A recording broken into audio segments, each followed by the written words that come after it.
Hello, everybody. Thank you so much for having us. My name's McKenna, and I'm here with Stefania and Cerine. And yeah, we're going to be talking about transformative climate action and what that looks like. And we're going to be looking at it through the lens of the movie Wicked. Imagine two young women growing up in the same world and facing the same crisis, but responding in completely different ways. One is driven by feelings of guilt and anger and fights fiercely for injustice and just throws herself right into action. And the other leans on a more optimistic side, sometimes to the point of denial, and chooses to stay in a bubble rather than confront the problem. Two different approaches to the same crisis, and both with their strengths and both with vulnerabilities. As the director of the film, John Chu, asks, it's not even about the truth, it's when you find out the truth. And when you wake up, what are you going to do? What's your decision? Are you an Elphaba or are you a Glinda?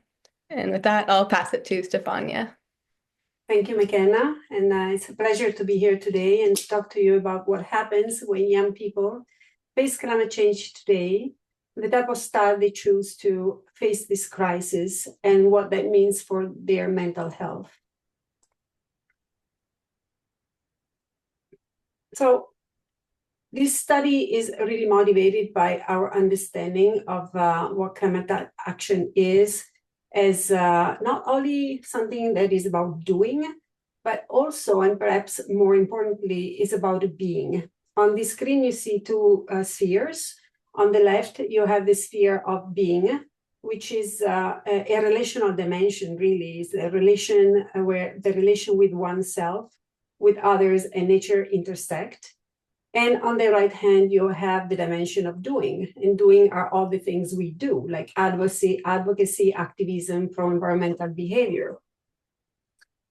Now, we know that from studies that when the doing is sustained by a strong and coherent being, then our mental health is protected. Also because those actions are feeding back into this being by propelling more growth and supporting more transformation, which in itself also supports good mental health. So this is really describing a scenario of what meaningful climate action leads to.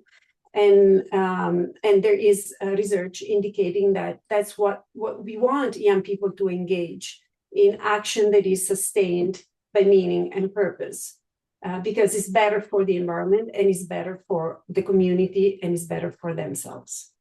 But that not always happens. Actually, more often than not, we have a different scenario, which is when young people's actions are disconnected with the dimension of being. And that results into actions that are more, we call them more maybe tokenistic action or surface value actions. These actions are also known to be associated with poor mental health outcomes. So today we're here to share with you results from our studies where we are exploring and trying to unpack further these relationships with Canadian young people. And I'll pass it on to Cerine, that she's going to introduce the study, the methodology of the study. Thank you. Thank you. Using data from a cross-sectional survey, the Emoji Initiative aims to look at how climate change is affecting the emotions of Canadian youth. The survey was conducted in two waves, with undergraduate psychology students at Carleton University. The first wave took place in fall 2021 with 919 participants, and the second wave took place the following year from fall 2022 with a total sample of 1,027 participants. An exploratory factor analysis was conducted on participants from the first wave to identify the underlying latent factors that represent different approaches to climate change engagement. Items were selected from a variation of validated scales that were used to measure engagement in pro-environmental behaviors, to climate activism, to life purpose. After confirming the factor structure using participants from the second wave, a mediation analysis was conducted to investigate how latent factors retained from the factor analysis impact adverse mental health outcomes, such as depression and anxiety. Findings from the factor analysis revealed a three-factor structure.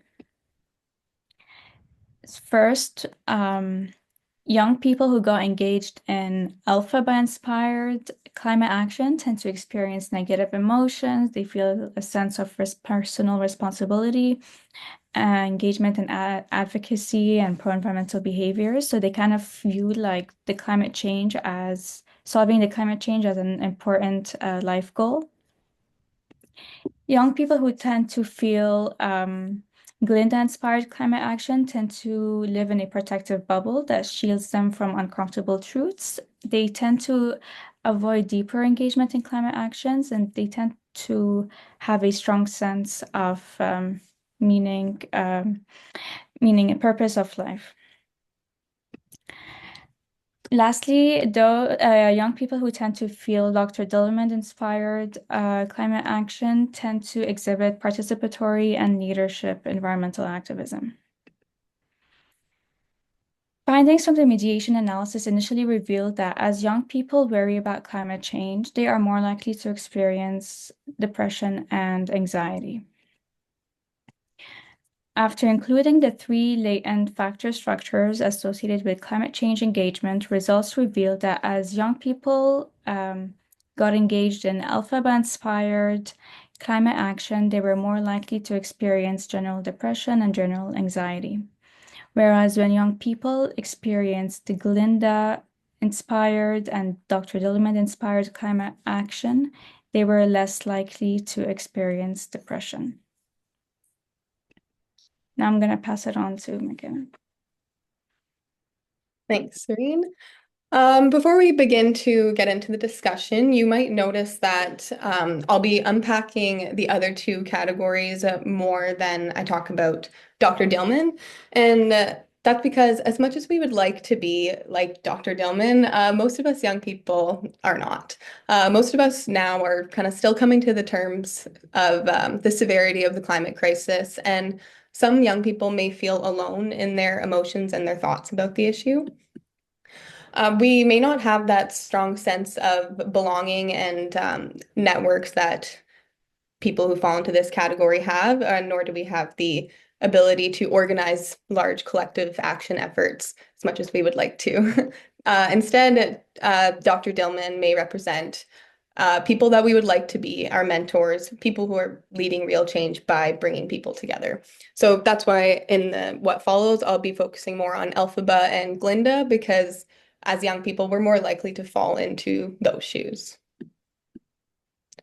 So beginning with Elphaba, in the movie Wicked, spoilers, I'm sorry, when Elphaba fully learns of and grasps the severity of the situation going on in Oz, she really turns her back to everybody else and kind of takes on that burden of trying to solve the problem by herself. She experiences feelings of deep guilt and sadness when she's not actively working towards solving the problem. And she also reacts emotionally when people question her about her level of care and her urgency. In a similar way, when young people are coming to terms with climate change and grasping the severity of the situation, they may go through an initial period of shock. And this period of shock may be accompanied by overwhelming negative emotions if they don't jump right into action right away. And like Elphaba, these young people are also more likely to confront other people for not engaging in pro-environmental behaviors like they are. And they also might experience guilt and shame themselves if they fail to act. And while young people in this category are adopting pro-environmental behaviors, these often take the form of individual actions that one feels obligated to perform, like recycling, for example. And when they see others not doing that, it may lead to anger and frustration. So young people who engage with climate change in this Elphaba-like manner, they risk isolating themselves and getting lost in the mindset of, why does nobody care as much as me? Why is nobody doing as much as me? And so over time, continuously engaging in these individual actions without taking the time to step back and reflect and process one's emotions surrounding the issue um, can lead to feelings of burnout and isolation. And as we saw from our study, it's also linked to poor mental health outcomes in the long run. Glinda, on the other hand, she acknowledges the mistreatment of animals in Oz. She worries about it, but her life is filled with multiple other things that she finds important and other things in her life that help her find meaning and purpose. So young people who approach climate change like Glinda, they may not experience the negative mental health impacts that can come with being worried about climate change, but they're also not actively addressing the problem. Glinda's preference for popularity and her alignment with social norms really reflects her desire for safety, stability, and predictability. And she's likely to avoid situations that'll make her uncomfortable or like threaten her social standing. So this reluctance to confront these uncomfortable truths really mirrors the approach of young people who engage with climate change like Linda. So these young people may avoid actions that could disrupt their image or impact the lifestyle that they're currently living. They are more likely to maybe downplay the seriousness of the issue and shy away from those difficult conversations, essentially protecting their mental health by staying in their bubble. Linda, she really is a metaphor for something called performance activism. One moment in Wicked really captures this perfectly, where she announces to everybody that she's changing her name.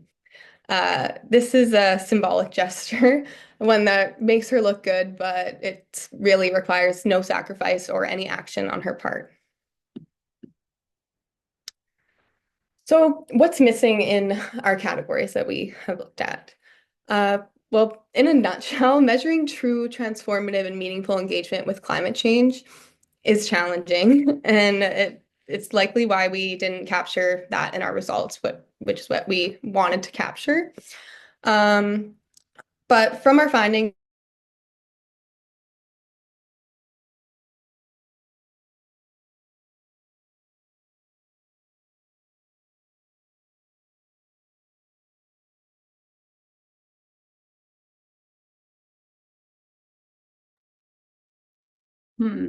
Does somebody else from the team want to jump in? Yeah, so I can jump in right here. So what McKenna was concluding here is that the issue with measuring meaningful climate action in a quantitative framework is that we're limited by the measures that we have. So far, we have prioritized pro-environmental behaviors, the doing side of the equation, of that model that McKenna was sharing. And therefore, as a result, we don't really have an evidence base that speaks adequately to that meaning component. So what we are proposing as next steps is to be able to further investigate for qualitative research, getting to have those conversations with young people and further unpack this aspect of meaning and purpose in a more relevant manner that moves away from the emphasis on pro-environmental behavior, activism, more the exterior way of engaging with climate change, and pays more attention to the inner dimensions. So it's unfortunate that she had connection issues and she's not here right to conclude the session, but I think that was what she was intended to say.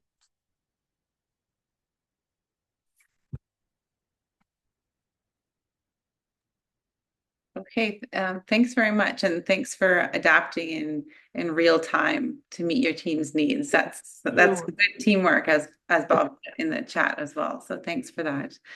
So we have just a couple minutes for questions. Does anybody have any questions for this group?